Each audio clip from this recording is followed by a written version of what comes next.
looks like I'm gonna go away. Okay, Rob, thanks. I have the chat open. Feel Okay. feel free to say things during the thing too, because there's no guest. To say things? Well, I don't mean say things. I mean, send notes in the chat if there's something that seems appropriate. Okay. I can respond to, because just because I don't have a guest, another voice, even if it's on the chat, a silent voice is a good one. Okay, I'll stop the video and I'm muting my audio now. See you later. All right, thank you. I don't see me on YouTube. Yeah, there, Greg. I just got to share it to you. Oh, there I am. Okay, I see me now. And Facebook, not yet. Nope, not yet on Facebook.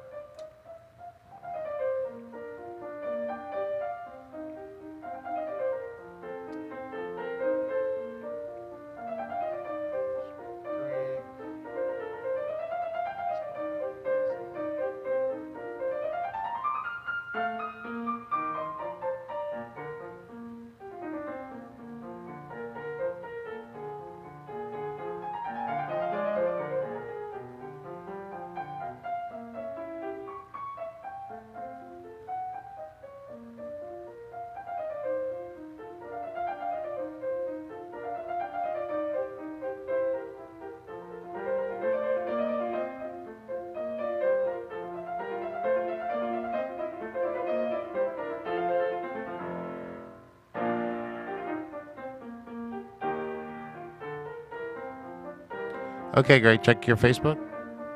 Okay, got it. Let me share. Okay.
Where you are.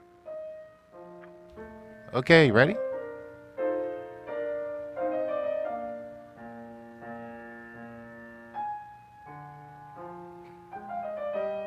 Yes. Okay. Okay. All right, Greg. Here we go. Hold tight.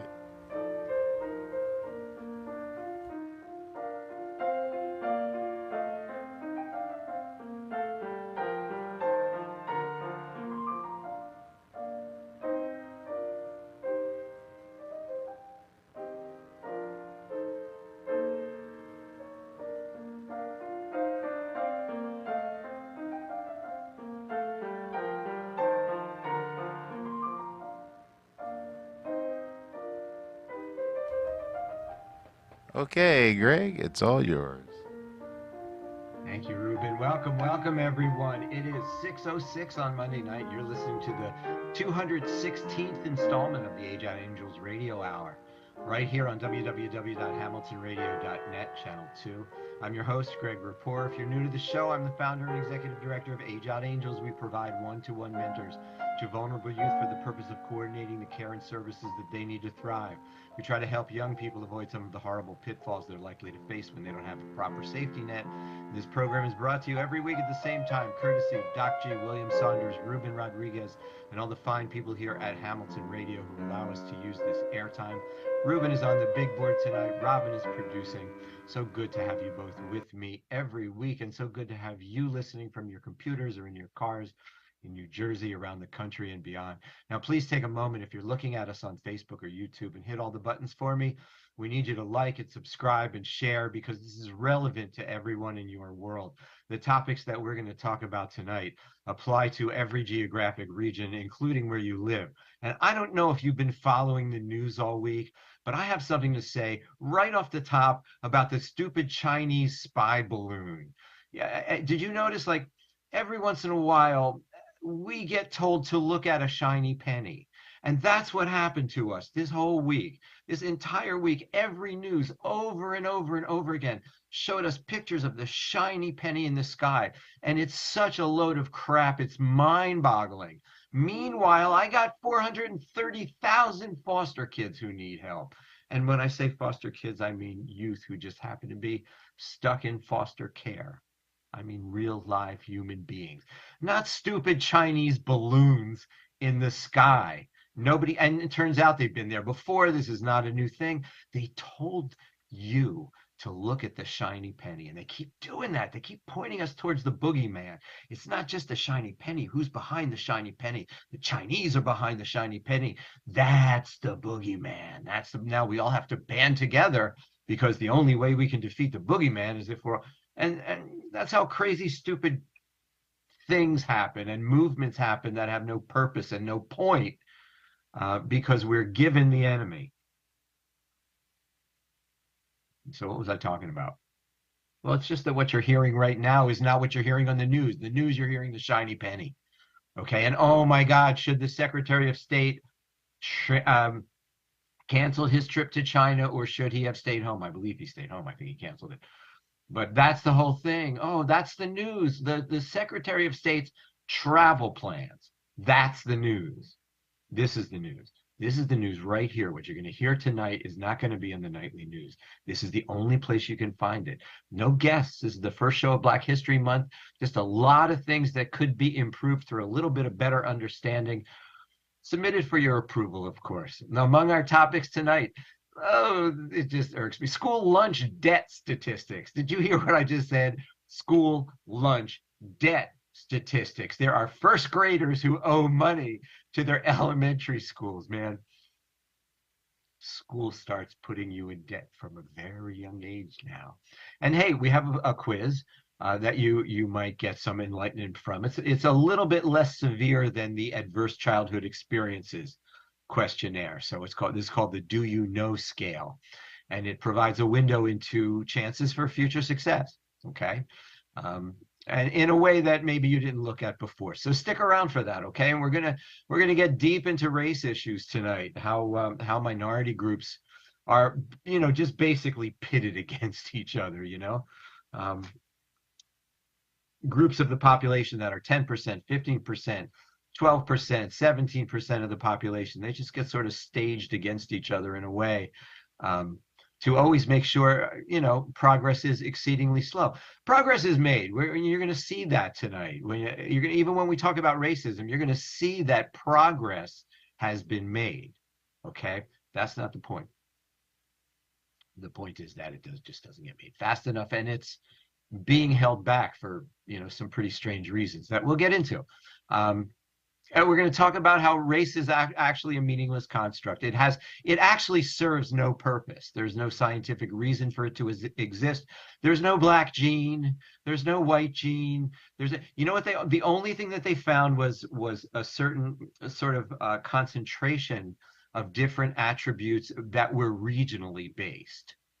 Okay, so that's something that they found could be scientifically described as dividing. But for what purpose? For what end? None. There's no purpose and no end really. Although we might find at some point that somebody with some particular gene might be susceptible to a disease. Tay-Sachs is an example of that. Sickle cell might be an example of that, right? But there's no reason for race to exist. It's just stupid, and it's counterproductive. Okay. We're going to talk about racial resentment. And perhaps most importantly, I would like to start Black History Month finishing on a note of positive. We're going to talk about um, how you can be an ally in the fight against racism. So it's going to get deep. And I sent a last minute email to Clara Ross. I don't know if she'll get it or if she has time to join us, but I hope so, but let's get right to it, okay? So just understand the next segment, now some of the topics we get into can trigger some deep feelings. So if you're thinking about harming yourself, please, please, please pick up the phone, call 988. Pick up the phone, call 988. Talk to a trained peer counselor there. And every week, I talk about the Bridges to Employment program just because every week it gets a little better. Now, do you believe a program where the school actually comes to you, huh? Is that something you've heard about before? My guess is no. Now, my guess is that's something you have not heard about before. And think about it, because it doesn't get better than this, okay? If you don't have high school and you're watching inflation right now, you're watching things cost more money. And what's not going up is if you're working a part-time job, your wage, that's what's not going up. So if you're listening to this show and you don't have a high school diploma or you know someone who does, who ever had anything to do with the foster care system, ages 16 to 24, please, please make them think about the Bridges to Employment program, because it will never get better than this. You will never have a better opportunity to graduate high school than you will have with the Bridges program. And I will tell you that on the education front, in general, things are not going as well as they could. And by that, I'm talking about the debt that's piling up. The debt, children in debt. Okay, listen to these are the report highlights. This is from a website called Education Data Initiative. It's a .org website. It's Education Data Initiative. School lunch debt statistics by Melanie Hansen. This was updated October 12th, 2021. We can only assume it's gotten more severe since then. And it says it's been fact-checked. Report highlights the National Public School meal debt is $262 million a year. That's right, $262 million. 1.54 million students can't afford their school meals. You understand what's happening here. They're right above the level where they would get it for free. They're in what senior citizens refer to as the donut hole. There's just the neverland where you have to pay for everything, but you can't necessarily afford to. The average meal debt per child is $170.13 yearly. 75.1% of surveyed schools had unpaid student meal debt. 43% of surveyed school districts reported an annual increase in the number of students who couldn't afford meals. Couldn't afford meals. Number of children food insecure and ineligible for federal assistance. Alabama has 48,776 children who, and this is the part that they don't tell you in any of these articles, not because they don't want to, but it's just too embarrassing. What happens is a lot of the times these kids go to the cafeteria, right? And they got to give them something. So they get the same peanut butter and jelly sandwich every day. And it's humiliating, first of all, because everybody knows that's the line for the kids who can't afford the lunch. They're the poor kids. That sticks with them. That could start in kindergarten, first grade, second grade. That can start at a very early age that they are branded as the poor kids. Arizona, 69,710 children. In that category, in food insecure but ineligible for federal assistance. California, 327,686. That's like almost getting up into the area of 500,000. In Texas, 331,000. Yeah, put Texas Texas, California, and Michigan, 69,000, a few of those together. Illinois, 90,000. Georgia, 100,000. Florida, 170,000. You're into the million. In 6 states, maybe would cover the million. Now, if we can send $75 billion to Ukraine because they need it, and they do, I am not protesting that in any way. Um, but what I am saying is, if we have the money to do that, um, then we should have the money to not have children feel as though they're in debt, feel like they're lesser quality human beings, over something as stupid as over anything for that matter. But seriously, over school lunch, like when a kid is poor and knows it, how many times throughout the day do you think it gets pointed out to that child, either directly or indirectly, just how poor they are? And how many times a day does that happen in front of other people so that others are reminded how poor that child did as well? This is the shit we do to each other. It's amazing. In bridges to employment, we don't have all this garbage. We don't punish people. Um, if you're coming from a trauma background,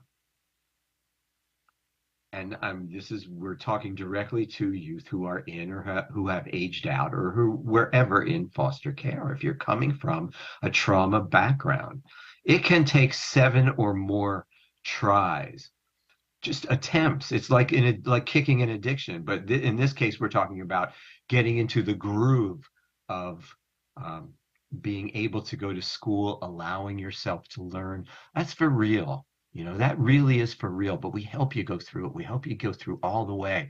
And I understand that so much as allowing yourself to receive help can be difficult. And do you know why that is? For those of you who are not in foster care, know why it's hard for a youth in foster care to receive help.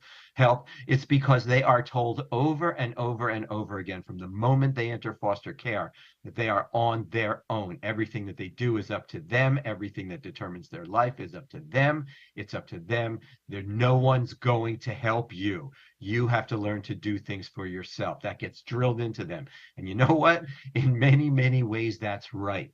So I cannot argue with it 100%, but what I can do is just simply point out that leaves, I would say, anecdotally speaking, a preponderance of the children that I meet feeling as though if they ask for help, they are somehow additionally deficient, that they are now 18 or 19 or 21 or whatever, and they should know about everything. They think that they've done a horrible job of growing up. They will castigate themselves that way if they don't know everything about everything. They should have known better. Everything that goes wrong, I should have known better. They blame themselves constantly, over and over and over again. Now, how hard it is for someone who feels that way to ask for help, but I'm telling you that help is here. Help is here, and it will never get better than that. If you have a history in foster care, if you're in New Jersey, you qualify for the Bridges to Employment program, email me right away, greg@ageoutangels.org. And in fact, we're hoping you will help us spread the word. And that's everybody. You all have to be deputies now because we have the new 2020 component in the Bridges program. Okay? The 2020 component is built into this program for youth who are really and truly committed. Like if you hit that point where you say, that's it, man, I am done. I am done with being poor now and looking forward to a life where I'm going to continue to be poor. I'm done with it. Okay? If you're ready to say that, you're committed to bettering your life, then you join the 2020 program at the Bridges to Employment. Register and you get 20 hours per week of work and 20 hours per week at school. Okay, so you have this balanced program where you're now holding the hours of an adult. Okay, that an adult 9 to 5, 5 days a week, that's what adults do. Okay, and only in this case, instead of you going to a job for 20 hours, for 40 hours a week, you're going to do 20 hours a week on the job, 20 hours a week in school, get your high school equivalency, and then work with our career counselors. Even while all that's taking place, you'd work with our career counselors so that you can get on a career path where you can start to be earning, somewhere maybe in the 40, 50, $60,000 range. And there are skilled labor that can do that. There are jobs that require a college degree that can do that. But even with a high school degree, you can get a better job on the street. So think about that. Think about the 2020 program if you know someone who is really ready to be committed, who's fired up, ready to go. And remember, there's 5 tests in the high school equivalency, and every time you pass one, we give you $300 just for being wonderful. That's right. You heard me correctly. There are 5 tests in the high school equivalency. We give you $300 each time you pass one of them. And someone is writing in now and they're saying, are you saying the Age Out Angels program now includes 20 hours of work? I am saying the Bridges to Employment program, which is a partnership of Age Out Angels and Mercer County Community College, is providing the employment component to the Bridges to Employment program. So the 2020 program is, as everything is in the Bridges program, it's a combination of Age Out Angels and Mercer County Community College, who has been absolutely wonderful, if I may say so. Thanks for bringing that up, whoever asked that question. And you know what, though? And when I think about Bridges, I think, someone said the 2020 program. Do I mean 2023?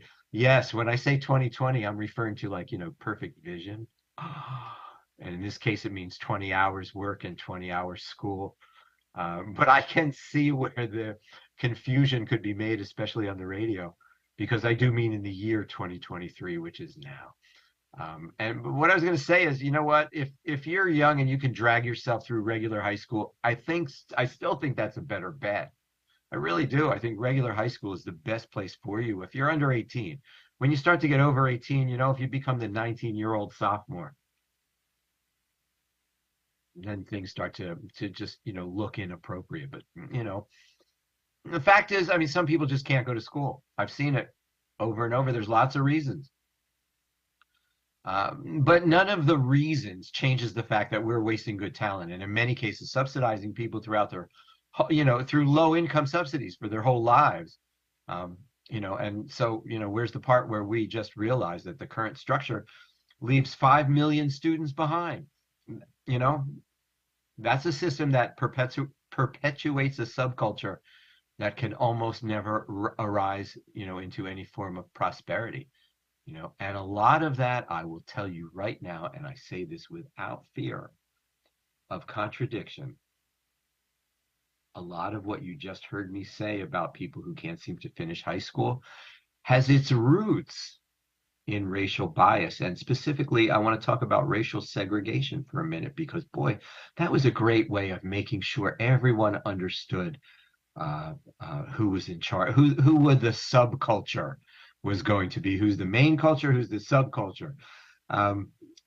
Racial segregation, let's just do a definition quickly so we're on the same page. The practice of restricting people to certain circumscribed areas of residence, or to separate institutions like schools and churches and facilities like parks and playgrounds and restaurants, everywhere you'd be, in other words, on the basis of race or alleged race. We're going to talk more about that in a minute, but every time I see that term alleged race, I think of President Obama, who was the first Black president, and no, he wasn't. He was the first half Black. So freaking what? None of it made any difference. It doesn't make any difference he was half white, doesn't make any difference he was half Black, does not make a difference. Racial segregation provides a means of maintaining the economic advantages and superior social status of the politically dominant group. Surprise. And in recent times, it has been employed primarily by white populations to maintain their ascendancy over other groups by means of legal and social color bars. Okay? Well, that's what's happened most recently that we are familiar with. But historically, however, it's just been going on forever. We didn't invent this. Various conquerors, among them Asian Mongols, African Bantus, and American Aztecs, practiced discrimination. involving the segregation of subject races. And that's how it was done. One group would war over another group, and whoever won, then the losing group, they became the subjects, essentially the slaves of the now ruling class. Racial segregation has appeared in all parts of the world where there are multiracial communities. Welcome to America, the melting pot, right? So what would make us think it wouldn't be here, except where racial amalgamation occurred on a large scale, as in Hawaii and Brazil. In such countries, there has been occasional social discrimination, but not legal segregation. Remember, legal segregation in the southern states of the United States, on the other hand, legal segregation in public facilities was current from the late 19th century into the 1950s. The civil rights movement was initiated by Southern blacks in the 1950s and 60s to break the prevailing pattern of racial segregation. The movement spurred passage of the Civil Rights Act of 1964, which contained strong provisions against discrimination and segregation in voting, education, and use of public facilities. So that's, the clear dividing line there is 1964. Very interesting that at that time, the tremendous victory had been achieved by, in many ways, the combination of Lyndon Johnson and Dr. Martin Luther King Jr. And then those same two guys just, ended up battling each other over the Vietnam War. And well, anyway, so what? Race is a social construct. It doesn't exist. Scientists argue this. Racial categories are weak proxies, weak substitutes for genetic diversity, and need to be phased out by Megan Gannon in Live Science, and published in Scientific American. More than 100 years ago, American sociologist W.E.B. Du Bois was concerned that race was being used as a biological explanation for what he understood to be social and cultural differences between different populations of people. He spoke out against the idea of white and black as discrete groups, claiming that these distinctions ignored the scope of human diversity. Science would favor Du Bois. Today, the mainstream belief among scientists is that race is a social construct without biological meaning. And yet, you might still open a study on genetics in a major scientific journal and find categories like white and black being used as biological variables. In an article published in the journal Science, 4 scholars say racial categories are weak proxies for genetic diversity and need to be phased out. And that's Unraveling the Human Genome, 6 molecular milestones. They've called on the U.S. National Academies of Sciences, Engineering, and Medicine to put together a panel of experts across the biological and social sciences to come up with ways for researchers to shift away from the racial concept in genetics research. It's a concept we think is too crude to provide useful information. This is a quote. It's a concept that has social meaning that interferes in the scientific understanding of human genetic diversity, and it's a concept that we are not the first to call upon moving away from. This, according to Michael Udell, a professor of public health at Drexel University in Philadelphia. Udell said that modern genetics research is operating in a paradox, which is that race is understood to be a useful tool to elucidate human genetic diversity. But on the other hand, race is also understood to be a poorly defined marker of that diversity and an imprecise proxy for the relationship between ancestry and genetics.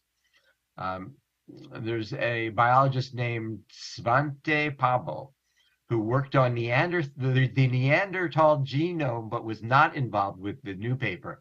And he quotes, "What the study of complete genomes from different parts of the world has shown is that even between Africa and Europe, for example, there is not a single absolute genetic difference, meaning no single variant where like all Africans have one variant and all Europeans another one. Even when recent migration is disregarded, it's all a question of differences of how frequent different variants are on different continents and in different regions.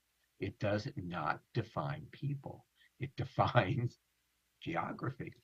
in one example that demonstrated genetic differences were not fixed along racial lines. The full genomes of James Watson and Craig Venter, two famous American scientists of European ancestry, were compared to that of a Korean scientist, Seung-Jin Kim.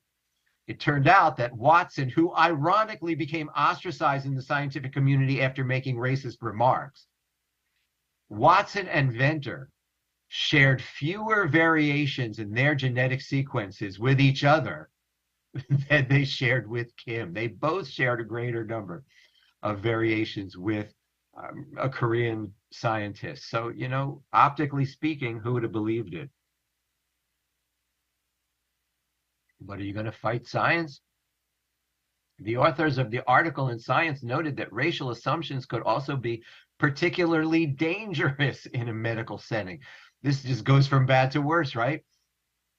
If you make clinical predictions based on somebody's race, you're going to be wrong a good chunk of the time, Udell told Live Science. In the paper, he and his colleagues used the example of cystic fibrosis, which is underdiagnosed in people of African ancestry because it's thought of as a white disease.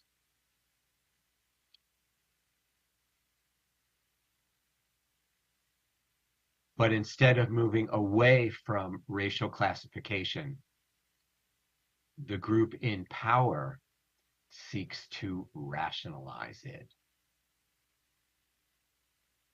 That's how we get to this thing called the model minority myth. And this is how races get pitted against each other. It is so insidious and so diabolical. And this is how it works, okay?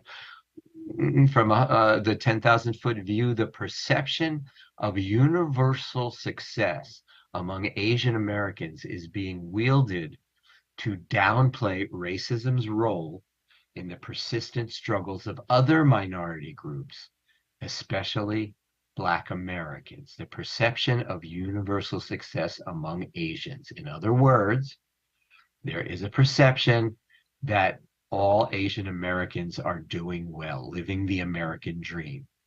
Okay? That gets used to downplay the struggles of other minority groups, especially Black Americans. And let me tell you how it's done. This is an article. This is by Chelsea Beck. It appeared in NPR. And she's taking issue with a piece from New York Magazine's Andrew Sullivan.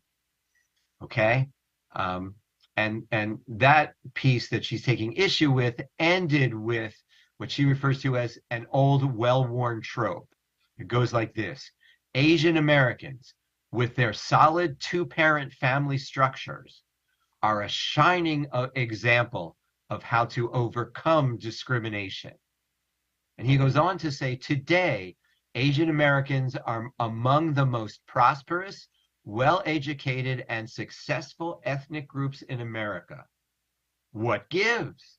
It couldn't possibly be, and I want to punch him for the sarcasm, it couldn't possibly be that they maintained solid two-parent family structures, had social networks that looked after one another, placed enormous emphasis on education and hard work, and thereby turned false negative stereotypes into true positive ones, could it? It couldn't be that all whites are not racists or that the American dream still lives.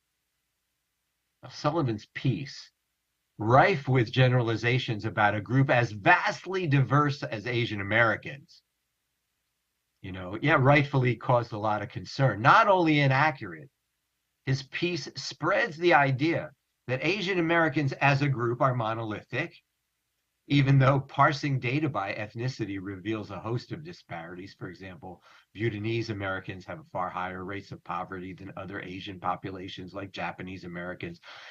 And at the root of Sullivan's pernicious argument is the idea that Black failure and Asian success cannot be explained by inequities in racism, and that they are one and the same.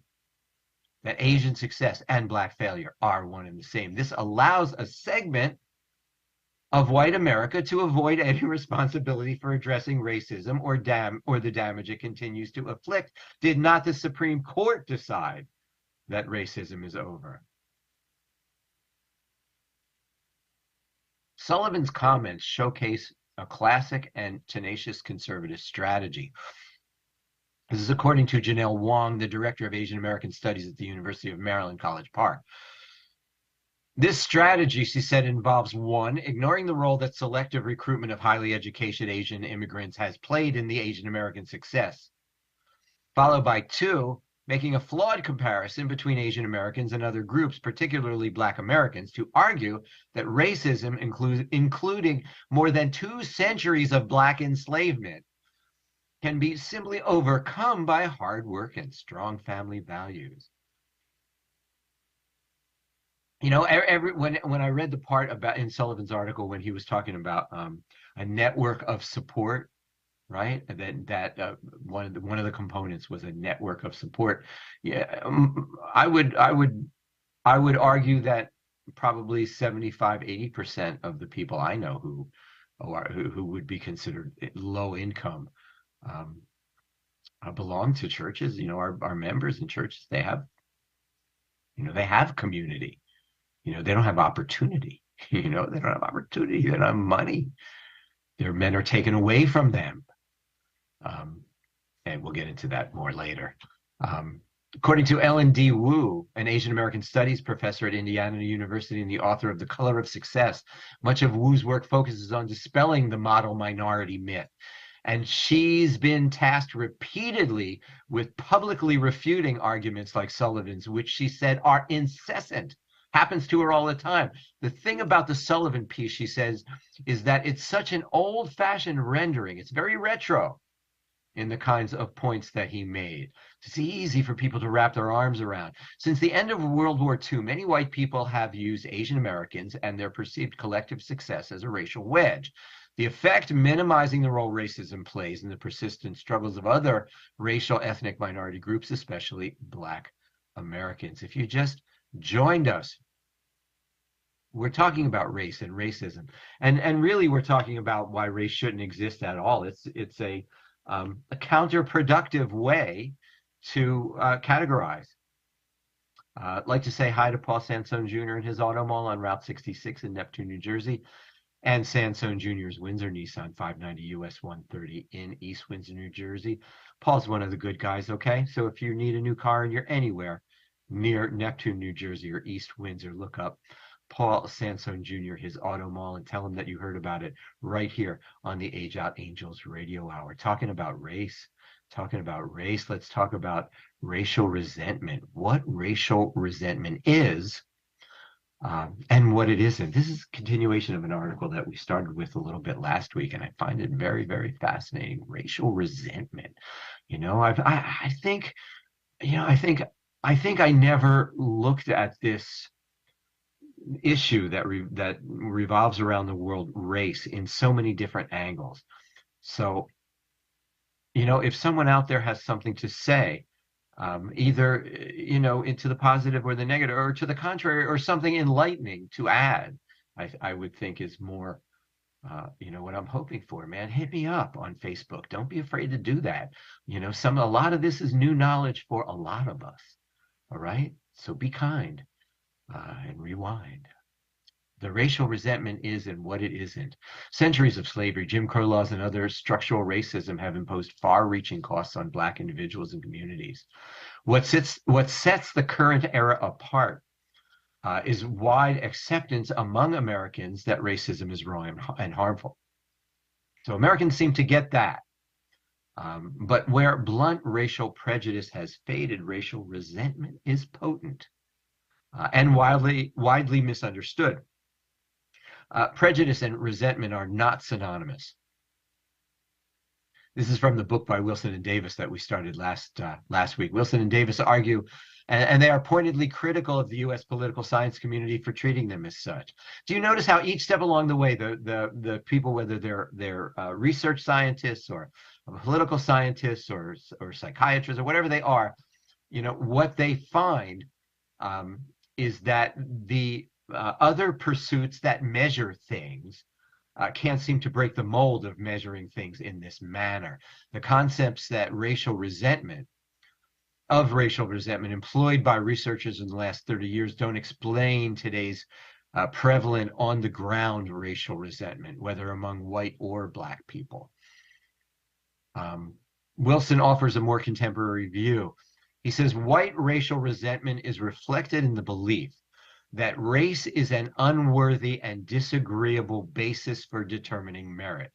Such resentment toward black people reflects a belief, are you ready, that African Americans are using race unfairly to gain status and material privilege in our society. Wow. That was headed in such a nice direction, wasn't it, in the beginning? White racial resentment is reflected in the belief that race is an unworthy and disagreeable basis for determining merit. Why did you have to say the next sentence? Wow. But the next sentence, of course, is rooted in fact. Such resentment toward black people reflects a belief that African Americans are using race unfairly to gain status and material privilege in our society, you know? And, you know, why do white people think that? Because that's what white folks do. Didn't Donald Trump, didn't we have a president who walked around for 6 years before he was elected, still after he was elected, saying, I did not break the law. I used the laws to my advantage. That's what I did. God forbid, he didn't say this last part, but, you know, God forbid a black person should find a law that they could use to their advantage. You know, would that be so horrible? Would it be such a horrible thing? But in that view, you see, the racial resentment is not wholly about white hatred or oppression of black people, at least not initially. Rather, according to the authors, it expresses how some white people define fairness, whether they perceive black people to be playing by the rules in a society where education, jobs, status, and power are always in short supply and always contested. But it also protects the dominant culture from thinking about how the society over centuries imposed profound and enduring damage on black communities, or about the repair still needed to achieve genuine racial equality.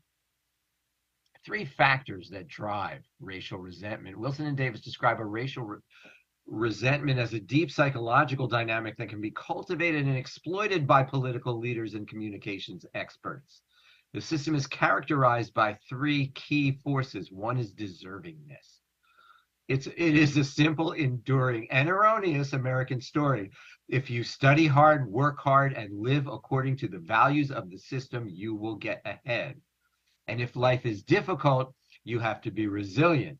In that narrative about American values, if you struggle, if you fail, it's probably your own fault.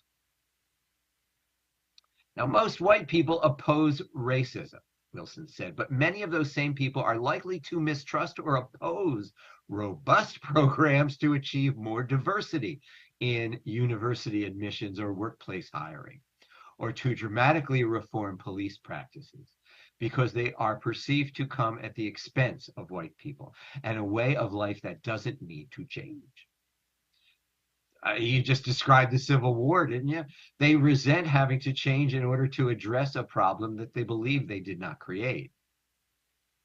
For example, when you ask people to give up their property, their jobs, or their children's scholarships in order for there to be racial equality, Wilson said, they likely resist these ideas because they don't think it's fair that they have to give something up for somebody else to get something, especially if they believe they've worked hard for what they've received. This is where deservingness comes in. In essence, many white people today do not want to pay for the sins of their ancestors.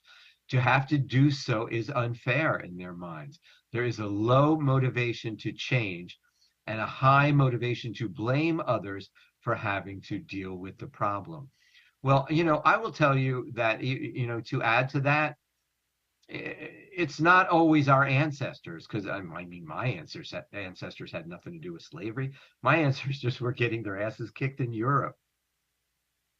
Came over here, got their asses kicked here, but fortunately were just white enough to be classified on that side and have many of the opportunities that people of color don't have. So, and there are a zillion people who are like me. It's not like they don't want to pay for their ancestry.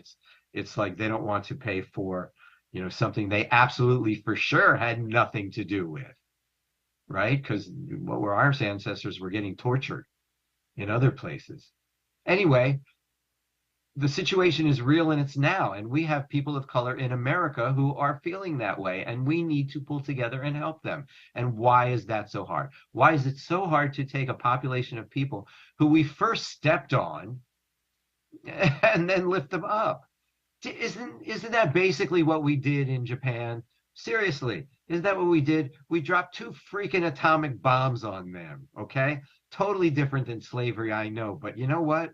We killed an awful lot of people. We traumatized the shit out of them, and then we built them back up to a point where, they have equal strength, to what we have now. Why can't we do that with our own people?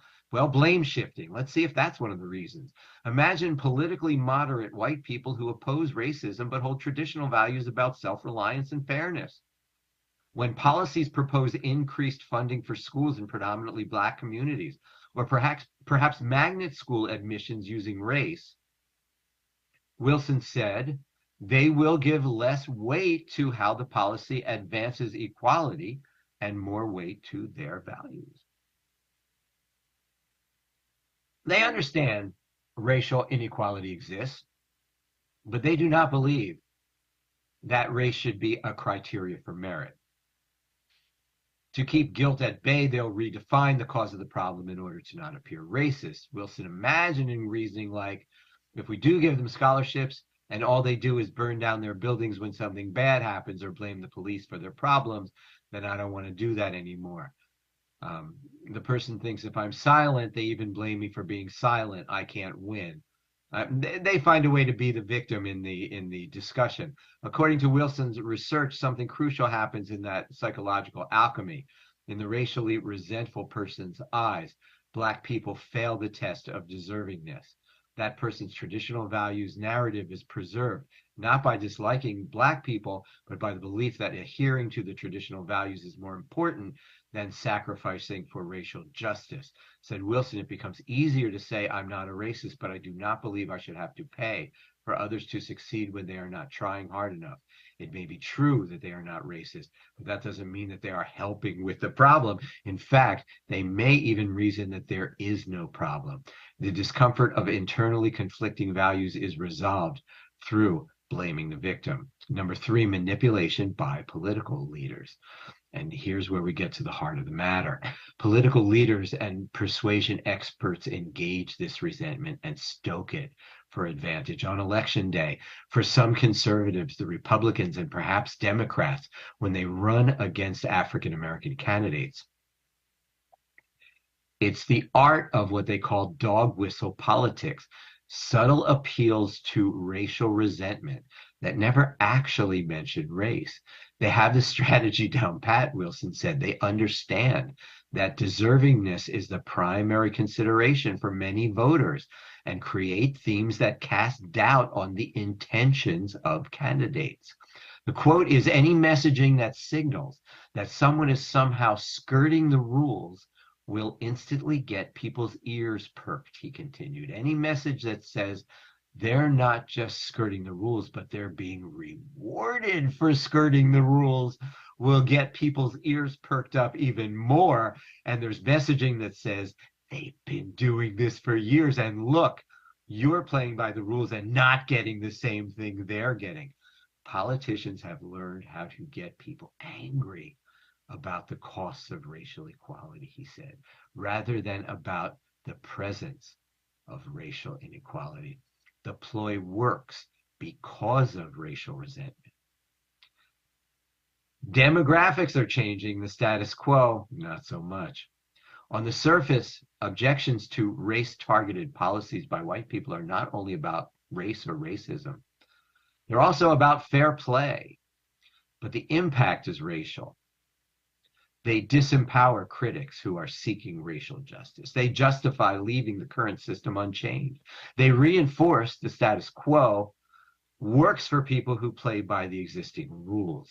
That's the deep power of racial resentment, Wilson said. And as the U.S. becomes more diverse, anxiety among white people may lead to more resentment and more resistance to change, especially among conservatives.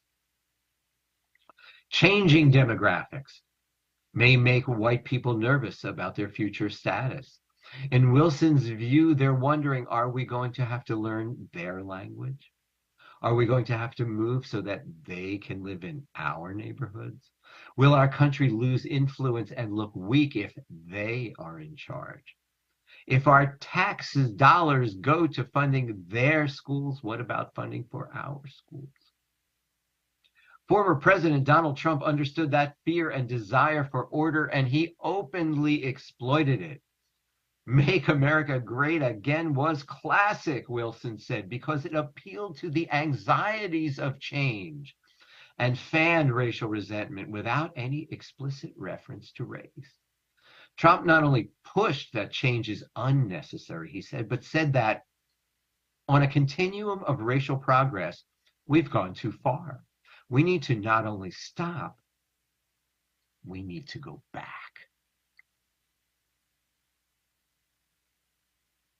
Underlying these tensions and conflicts, Wilson said, is a timeless truth. Many people prefer the known to the unknown, the devil you know, and so they resist change. If you try to get one of us to change something that we've been doing for a long time, and if we really believe in it, you see resentment when the change agent really pushes you, he explained. It doesn't mean you dislike or hate the change agent. It means you're asking us to do something that we don't know anything about. We're afraid. Rather than admit fear, they defend the status quo, blame others for trying to mess things up. The status quo calms us. It gives us some certainty about the world. So, boys and girls, how do we bring everyone to the table?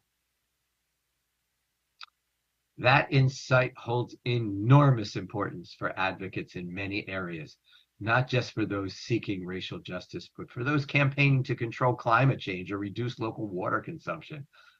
How we should have those conversations or structure those campaigns is beyond the scope of this book. But the authors do suggest that without dialogue and trust building, polarization will persist and progress will be exceedingly difficult. Rather, they say we can improve dialogue if we understand how uncertainty and insecurity feed resentment. So through the understanding of this, and I mean among both, can I say sides, among the dominant forces and the people who feel that they are not being treated with equality. And of course, we know what they are. I'm trying to avoid the racial words. But even in the article, it keeps coming back. In the art, that's how we define things. White people do this, black people do that. We need white people. I think the bottom line here is you need a certain amount of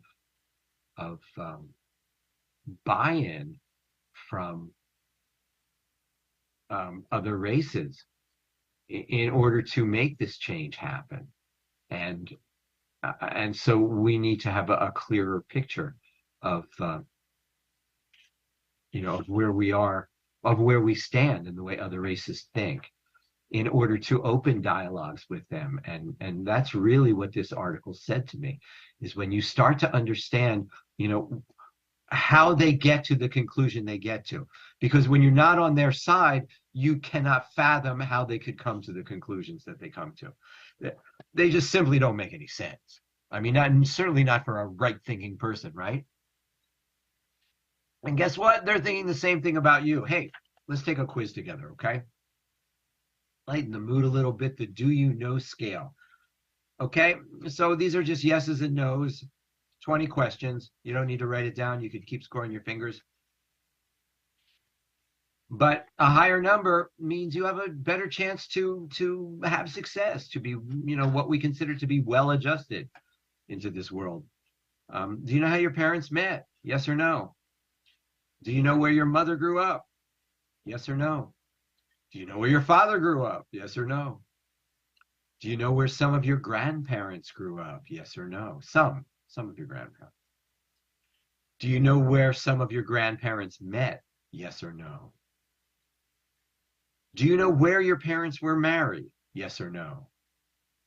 Do you know what went on when you were being born? Do you know your birth story? Yes or no? Do you know the source of your name? Yes or no? Do you know some things about what happened when your brothers or sisters were being born? Yes or no? Do you know which person in your family you look most like? That's hilarious in my case.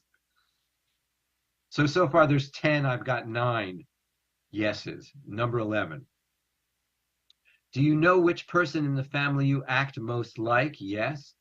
Do you know some of the illnesses and injuries that your parents experienced when you were younger? Yes. Do you know some of the lessons that your parents learned from good or bad experiences? Yes.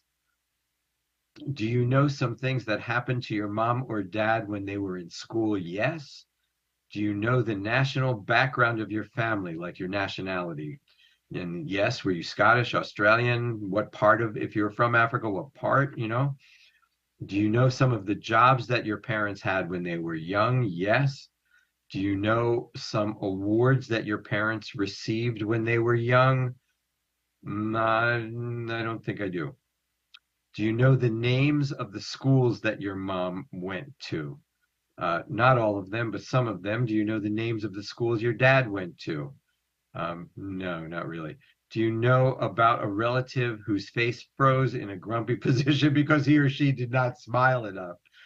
Um, yeah, that wasn't big in our house. So maybe I got 16 out of these. In recent research conducted at Emory University, Dr. Marshall Duke and Robin Fivish discovered that higher scores on the Did You Know scale were associated with higher levels of self-esteem and internal locus of control, which is a belief of one's own capacity to control what happens to him or her, better family functioning, lower levels of anxiety, fewer behavioral problems, and better chances for good outcomes if a child faces educational or emotional behavioral difficulties. Hence, more resilience to life's difficult experiences.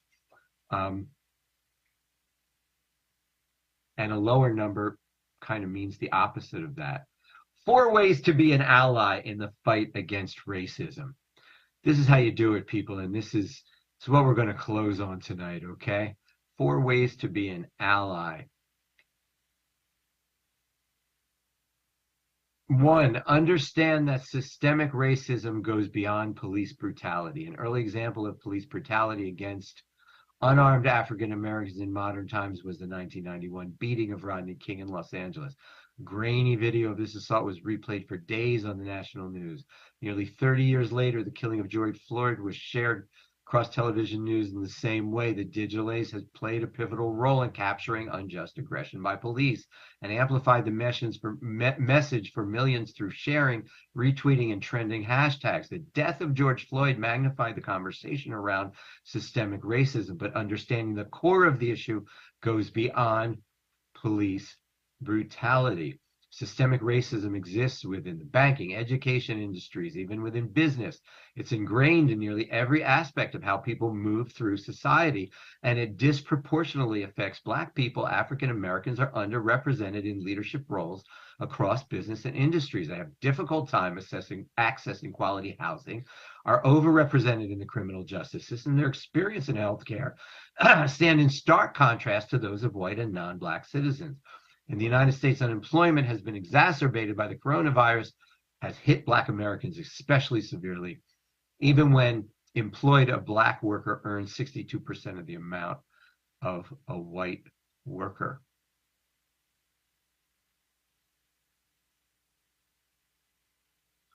So rule number 1 is to understand that racism isn't defined by only by watching someone, be beaten to death.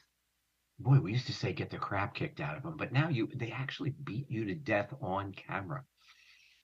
I mean, that's the kind of stuff you think you'd see in Banana Republic. Number 2 is things you can do now to help the fight against racism. Number 2 is speak up against racism in the workplace. and support your Black colleagues. Unfortunately, Black professionals are still underrepresented in the workforce despite gains in undergraduate degrees.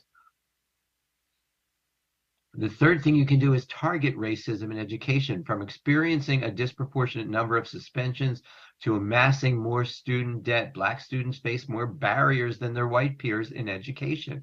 It starts in school. More than 60 years ago, segregation between white and Black children ended with the U.S. Supreme Court case of Emory Brown versus the Board of Education, but many schools remain segregated and unequal due to economic and social inequalities faced by African American communities.